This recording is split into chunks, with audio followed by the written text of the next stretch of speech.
झारखंड में स्वास्थ्य मंत्री के बेटे ने किया अस्पताल का निरीक्षण का वीडियो सोशल मीडिया पर वायरल। मंत्री ने मामले की दी सफाई। रांची स्थित बीजेपी प्रदेश कार्यालय में प्रेस कॉन्फ्रेंस। प्रदेश प्रवक्ता अजय शाह ने की पीसी। ओडिसी की घटना पर जेएमएम को ठहराया जिम्मेदार। पटना पहुंचे प्रशांत किशोर। माई बहन योजना को लेकर उठाया सवाल। आरजेडी और कांग्रेस पर साधा निशाना। बोकारो में आजसू का एक दिवसीय महासम्मेलन। बोकारो टाउन हॉल में किया गया महासम्मेलन। कई लोगों ने की आजसू की सदस्यता। सरायकेला में कांग्रेस कार्यकारी जिला अध्यक्ष पर जानलेवा हमला। मामले में कांग्रेस ने दिखाई एकजुटता। दोषियों के खिलाफ सख्त कार्रवाई की उठाई मांग।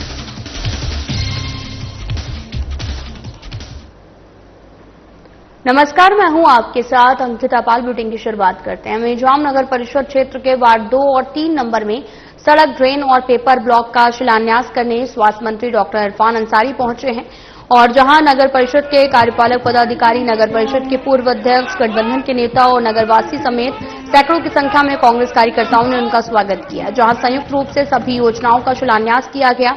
इसके बाद में मीडिया से बात करते हुए मंत्री डॉक्टर इरफान अंसारी ने कहा कि भीमजाम नगर परिषद क्षेत्र में लगातार विकास हो रहा है और इरफान अंसारी के बड़े बेटे कृष अंसारी का एक वीडियो सोशल मीडिया पर वायरल हो रहा है, जिसमें कृषि एक अस्पताल में लोगों से पूछताछ करते दिख रहे हैं और उसी वीडियो को लेकर मंत्री इरफान ने सफाई दी है। डॉक्टर इरफान अंसारी ने कहा कि मेरा बेटा कृष अंसारी पूर्व सांसद फुरकान अंसारी का पोता है और अपने संस्कारों के अनुसार लोगों की मदद करता है। उन्होंने सवाल उठाया कि क्या अब किसी की मदद करना भी अपराध माना जाएगा। उन्होंने ये भी कहा कि समाज में अगर हर मददगार हाथ को राजनीतिक चश्मे से देखना गलत है तो कृष के खिलाफ फैलाई जा रही बातें पूरी तरीके से गलत और भ्रामक और दुर्भाग्यपूर्ण है। मेरा बेटा जो है कृष अंसारी, वो फुरकान अंसारी का पोता है।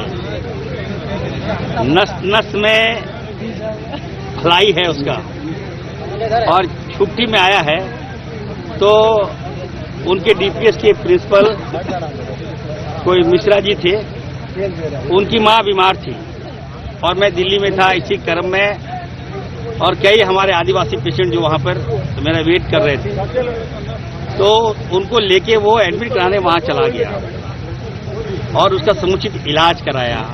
मां से पैसा चोरी करके उन तमाम जो आदिवासी परिवार है उसको दवाई के लिए पैसा दिया। तो ये तो भलाई का काम है। वहां मेरा बेटा अगर हॉस्पिटल चला गया तो कोई भी जा सकता है, ये तो इंसानियत का काम है।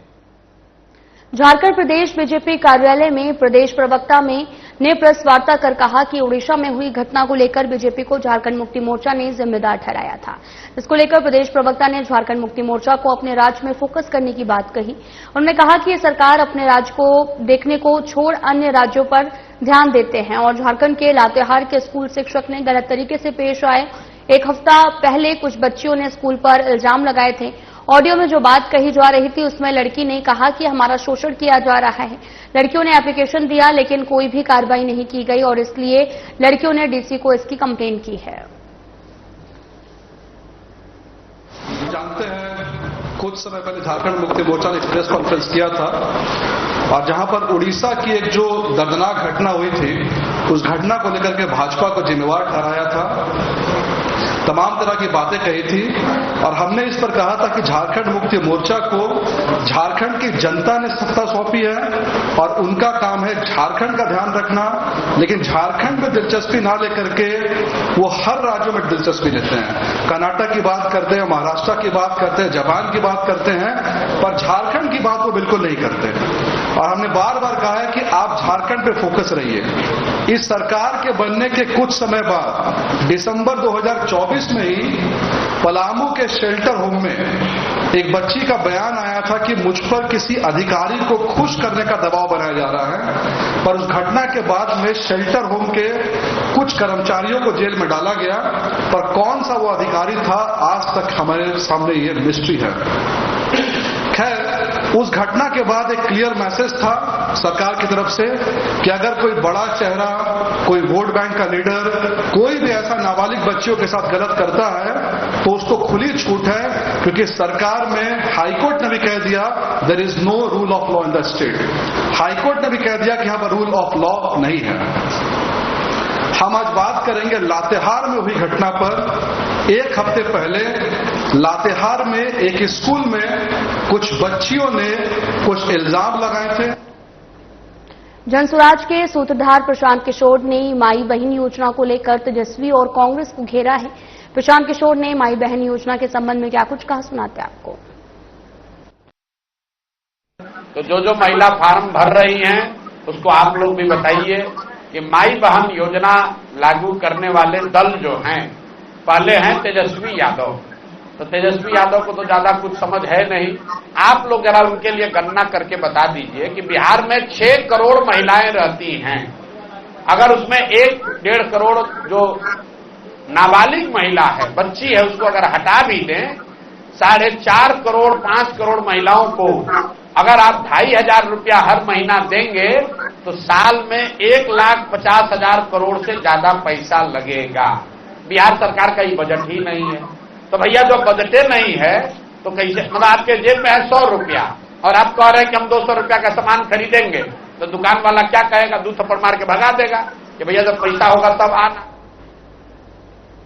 आगामी 26 जुलाई को आजसू पार्टी द्वारा 1 दिवसीय महासम्मेलन का आयोजन बोकारो टाउन हॉल में किया जा रहा है और इस सम्मेलन में राज्य भर से हजारों युवा शामिल होंगे, जिसमें आजसू सुप्रीमो सुदेश महतो की उपस्थिति में पार्टी की सदस्यता ग्रहण करेंगे। मौके पर युवा नेता करण महतो ने कहा कि आज का युवा बदलाव चाहता है, वहीं बदलाव आजसू पार्टी में दिखाई देता है और हमें विपक्ष में बैठने का जो जनादेश मिला है हम उसका सम्मान करते हैं। जनहित के मुद्दों को मजबूती से उठाएंगे।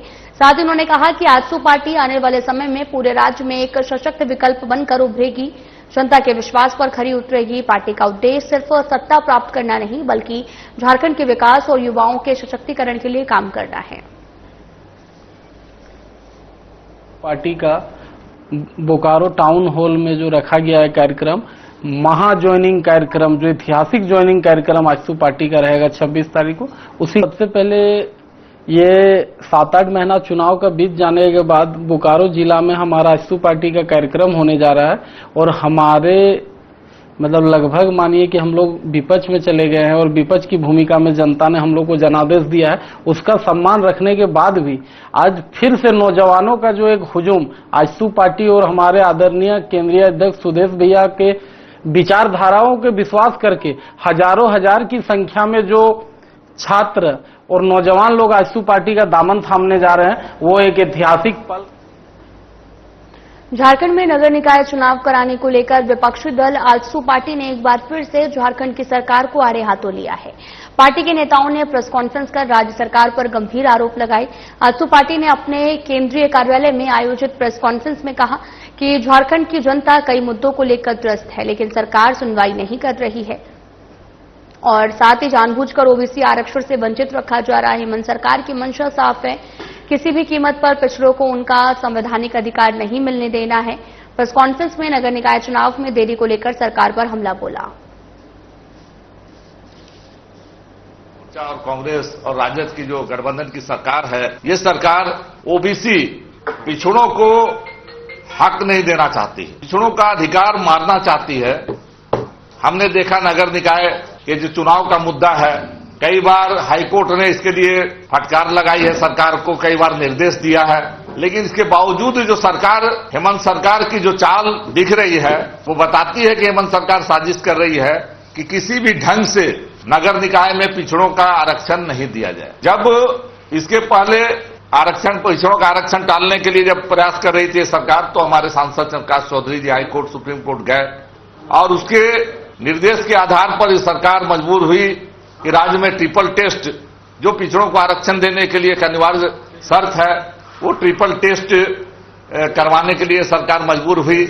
लेकिन ट्रिपल टेस्ट करवाने के जो प्रक्रिया है, उस प्रक्रिया को हम देखें तो पिछले 1.5 साल पहले हाईकोर्ट ने कहा था, झारखंड माननीय हाईकोर्ट ने कहा था कि 3 सप्ताह के अंदर आप प्रक्रिया पूरा कीजिए चुनाव का, लेकिन आज 1.5 साल से सरकार इस मुद्दे को लटका कर रखी। 1 साल से सरकार ने पिछड़ा वर्ग के झारखंड राज्य पिछड़ा वर्ग आयोग के अध्यक्ष का पद को खाली करके रखा।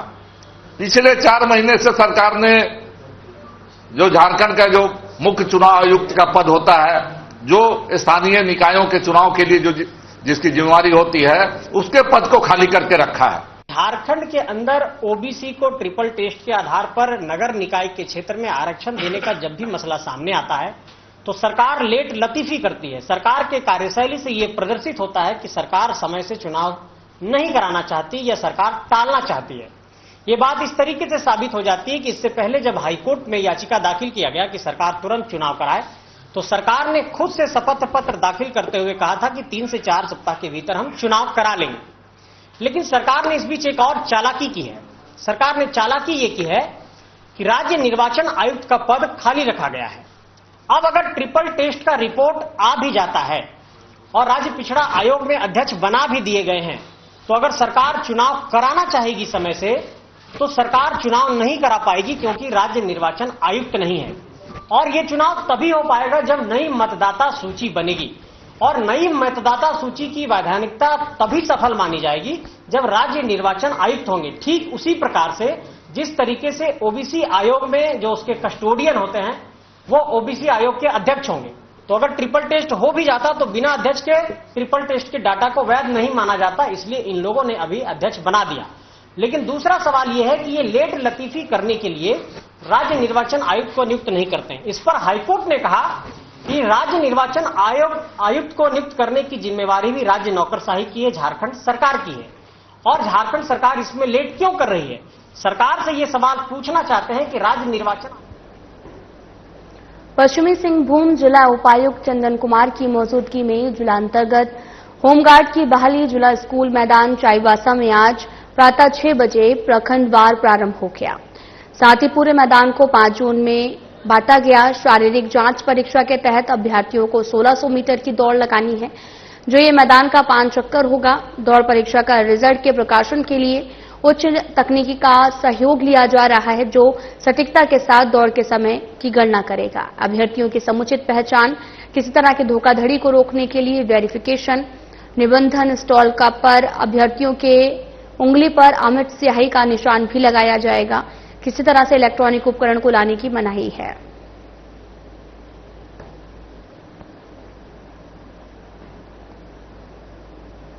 कांग्रेस कार्यकारी जिला अध्यक्ष अंबुज कुमार पर असामाजिक तत्वों द्वारा जानलेवा हमले में मारपीट कर घायल किए जाने के मामले को लेकर कांग्रेसियों ने एकजुटता दिखाई है। घटना को लेकर कांग्रेस द्वारा आपातकालीन बैठक का आयोजन आदित्यपुर रेलवे कॉलोनी स्थित शिव मंदिर हॉल में आयोजित किया गया। बड़ी संख्या में जुटे कांग्रेसियों ने अंबुज कुमार पर जानलेवा हमला कर विरोध करते हुए दोषियों को कड़ी से कड़ी सजा देने की मांग की। बैठक के बाद कांग्रेस जन आदित्यपुर थाना पहुंचे, जहां गहमा गहमी के माहौल में थाना प्रभारी विनोद तिर्की के साथ वार्ता की। कांग्रेस जनों ने थाना प्रभारी को 48 घंटों के अंदर हमले का मामले में शामिल दोषियों को गिरफ्तार करने की मांग की, जिस पर थाना प्रभारी द्वारा बताया गया कि पुलिस मामले की पड़ताल कर रही है। दोषी पाए जाने पर एक युवक को पुलिस द्वारा जेल भी भेज दिया गया है। दूसरी ओर कांग्रेस नेताओं ने अंबुज कुमार के बेदाग छवि को ध्यान में रखते हुए कड़ी कार्रवाई की मांग की है।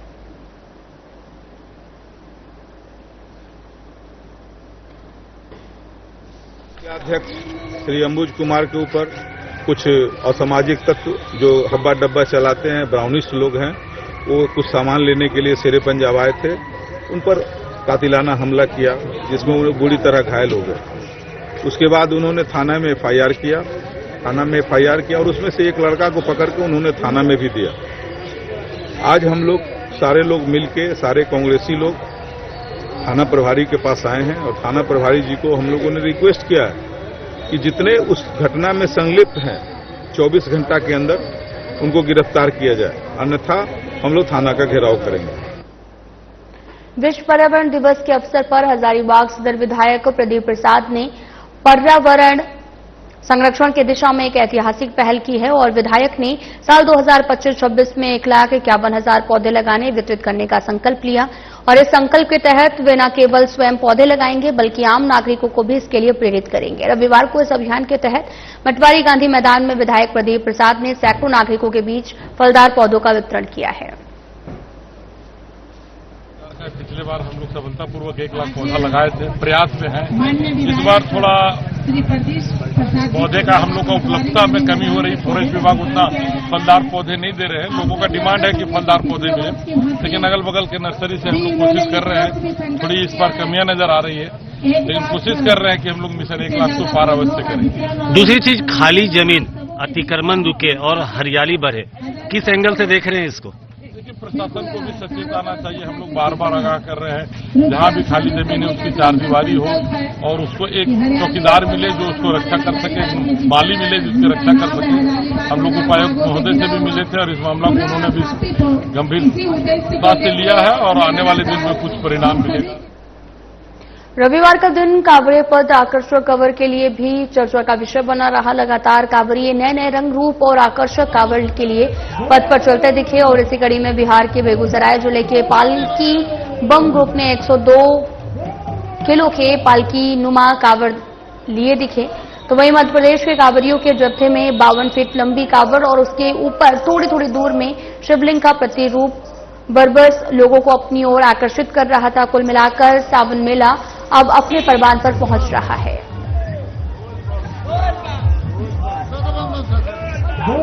कितना वजन होगा? 100-120 केजी होगा। जल कब उठाए थे? 16 को सुबह में। वजन कितना होगा? 130 केजी का। नाम? नाम पालकी बम। कितना लागत लगा बनाने में? लगभग 15 से 20 हजार। तो ये जो पैसा लगा वो कहाँ से आप लोग इकट्ठा करते? हम लोग खुद की है। देश के कोने कोने से आए श्रद्धालु देवघर में मिल रही सुविधाओं का गुणगान कर रहे हैं। जुलाई महीने की 11 तारीख से शुरू हुई श्रावण मास में प्रतिदिन लाखों श्रद्धालु कई मार्गों से देवघर पहुंच रहे। झारखंड बॉर्डर के बाद में बाबा मंदिर तक देवघर जिला प्रशासन की देखरेख में सरकार ने अच्छी खासी व्यवस्था की है, जिसे देश के कोने कोने से आने वाले श्रद्धालु इसका गुणगान कर रहे हैं। क्या करना है, मंगलवार को जल उठाए रात को और आए हैं महाराष्ट्र मुंबई से। यात्रा एकदम मंगलमय है और आनंद है, ना कोई दुख ना कुछ है, पीड़ा है। एकदम बाबा के नाम से चल रहे आनंद लेते हुए। बाबा बोले तो एकदम आनंद ही आनंद है, स्वर्ग है, ये नगरी स्वर्ग है।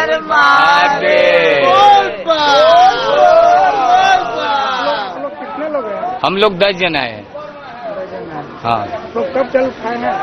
मंगलवार के दिन जल उठाए और आराम से आ रहे एकदम आनंद लेते हुए मेले में। लोग सब महाराष्ट्र के हैं। तो वहीं सुल्तानगंज से भी बाबा नगरी देवघर तक की 105 किलोमीटर की पावन कांवड़ यात्रा जारी है। हजारों श्रद्धालु बोल बम बम के जयघोष के साथ में कठिन सफर तय कर रहे हैं और ऐसे में राज्य सरकार के पर्यटन विभाग ने श्रद्धालुओं की सुविधाओं को ध्यान में रखते हुए खास इंतजाम किए हैं। इसके साथ ही यात्रा के दौरान किसी भी तरह की थकान श्रद्धालुओं पर हावी न हो पाए और पर्यटन विभाग के द्वारा सुल्तानगंज से लेकर देवघर तक कई पड़ावों पर रहने की व्यवस्था की गई है, जहां टेंट सिटी, पेयजल, स्वच्छ शौचालय और साथ ही प्राथमिक चिकित्सक और भोजन की व्यवस्था मुहैया कराई गई। व्यवस्था बहुत बढ़िया है, ठीक ना। और इससे अच्छा क्या चाहिए लोगों को, जो सब कुछ सोने के लिए बैठने के लिए व्यवस्था इतना सारा मिल रहा है। हमारे जो झारखंड सरकार कर रहे हैं इतना अच्छे से व्यवस्था, बहुत बढ़िया है यहाँ का। सब कुछ का सोने का व्यवस्था खूब बढ़िया है यहाँ पे और हर एक चीज का भी साफ सफाई का ये है, ध्यान रहे। बहुत सुविधा बहुत यहाँ पर मिला है, कोई दिक्कत नहीं है। और सबसे बढ़िया हम लोग तो उधर फंसे थे, बाकी हम लोग का गाड़ी निकाल दिया है सर लोग, तो हम लोग आगे इसी में रहते हैं। इसे यहाँ से जाने में बहुत बढ़िया होता है, बाबा का दर्शन भी हो जाता है, बहुत बढ़िया। सरना धर्म कोड लागू करवाने के लिए आदिवासियों समुदाय के द्वारा राष्ट्रीय सरना धर्म न्याय यात्रा निकाली गई, जिसमें विश्व सरना धर्मगुरु बंधन तिग्गा मुख्य अतिथि के रूप में शामिल हुए। ये न्याय यात्रा कोट रोड से निकाली गई, जो बाजार भ्रमण करते हुए नगर भवन दुलाडी पहुंची है, जहां संथाल परगना प्रमंडलीय स्तरीय यूथ सम्मेलन आयोजित किया गया है। 27 फरवरी को ही जब भारत सरकार ने घोषणा किया, तभी हम लोग जतरा शक्ति खूटा मुरमा जो हम लोग का शक्ति स्थल है, वहां से हम लोग निर्णय लिए हैं कि चले गांव की ओर सरना धर्म राष्ट्रीय सरना धर्म न्याय यात्रा। और लक्ष्य रखे हैं कि जनगणना में हम लोग को 2 करोड़ लिखना है। तो 2026 में जो जनगणना होना है, इस जनगणना में हम लोग अपने सरना धर्म कोड की मांग को बुलंद करने के लिए आज जो न्याय यात्रा हम लोग निकाले हैं, पूरे भारत देश में हमारा न्याय यात्रा चल रहा है और उसी के एक कड़ी है जो हम लोग जामताड़ा में इस कार्यक्रम को आज कर रहे हैं।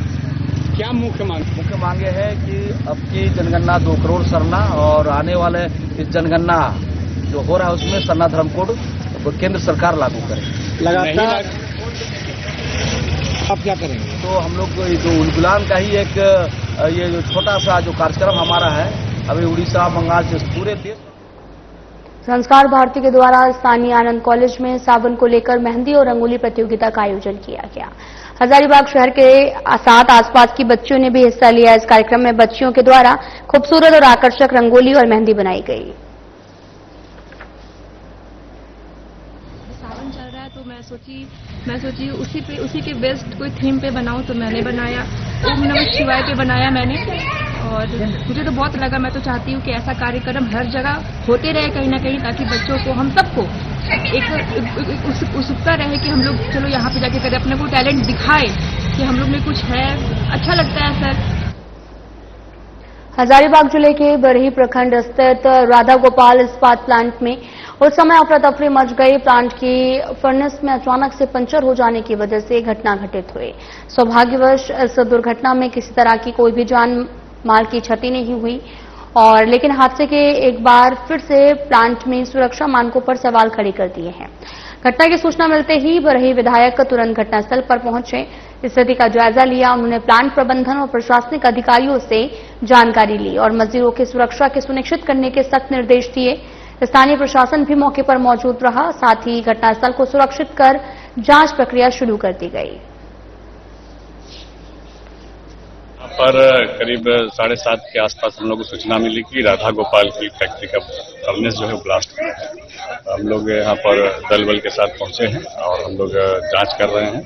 प्रथम दृष्टया वैसा कुछ कैजुअलिटी नजर नहीं आ रही है, फिर भी हम लोग इसको गहन जांच करेंगे और इसके लिए हम लोग अटेंडेंस देख रहे हैं। अटेंडेंस में जितने भी लोगों की एंट्री हुई है सभी का मिलान करके, और उसके बाद हम लोग देखेंगे कि कोई उसमें से कोई कमी तो नहीं है, और उसके बाद ही हम लोग उस पर कुछ कह सकते हैं कि कोई घटना घटी है कि नहीं। लेकिन प्रथम दृष्टया जब फर्नेस के पास जाने से ऐसा कुछ दिखता प्रतीत नहीं होता है।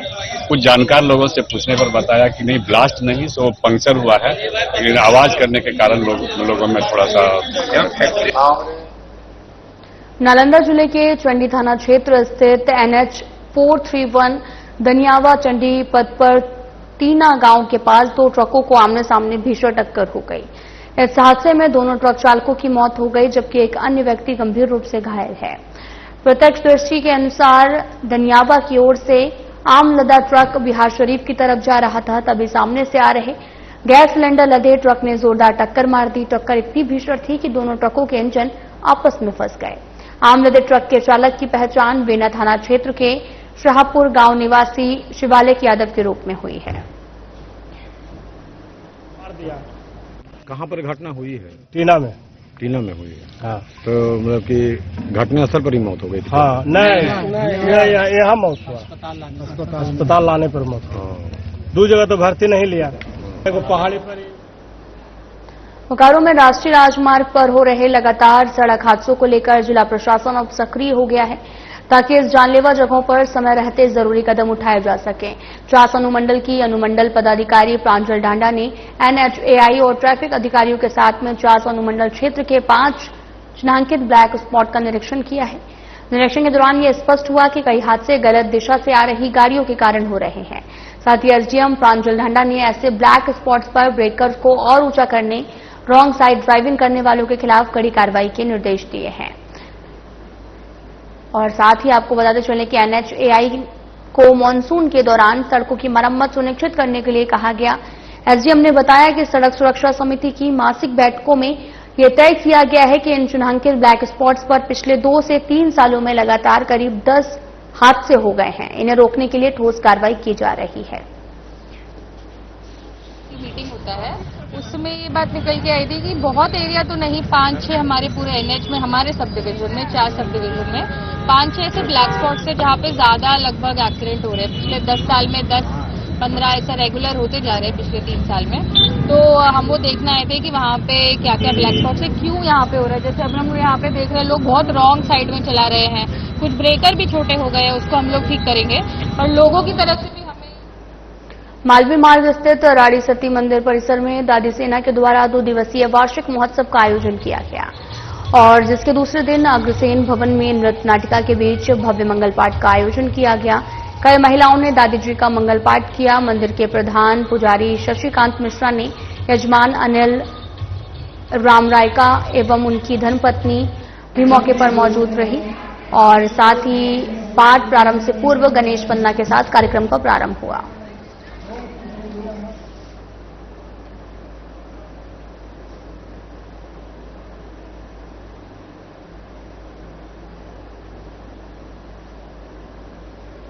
गंगा नदी में लगातार बढ़ते जल स्तर और संभावित बाढ़ के खतरे को देखते हुए साहिबगंज उपायुक्त हेमंत सती और अपर समाहर्ता गौतम भगत ने रामपुर दियारा क्षेत्र का निरीक्षण किया। निरीक्षण के दौरान उपायुक्त ने दियारा क्षेत्र में हो रहे कटाव, जलस्तर में हो रही तीव्र बढ़ोतरी का जायजा लिया। बाढ़ की स्थिति को देखते हुए उपायुक्त ने स्थानीय निवासियों से अपील की कि वे जल्द प्रशासन द्वारा बनाए गए सुरक्षित जगहों पर शरण लें, जहां पर सभी आवश्यक मूलभूत सुविधाएं उपलब्ध हैं।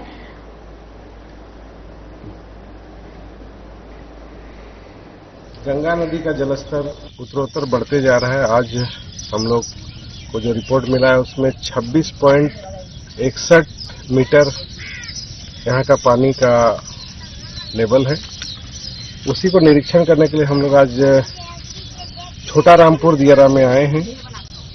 छोटा रामपुर दियारा अभी तक यहाँ पर बारिश का पानी घुसा नहीं है अभी तक और गंगा जी का भी पानी नहीं घुसा है और देखने में आ रहा है कि बहुत लोग यहाँ पर जो एकदम गरीब तबके के सभी लोग हैं ये अपना गंगा से बचाव के लिए प्रयासरत हैं। हमने इन्हें कहा कि अगर आप लोग को दिक्कत हो रही है तो आप लोग साहिबगंज में आश्रय गृह बना हुआ है, वहाँ आइए, हम आपके सुविधा के लिए बहुत कुछ यहाँ। फिलहाल वीडियो में इतना ही। नमस्कार।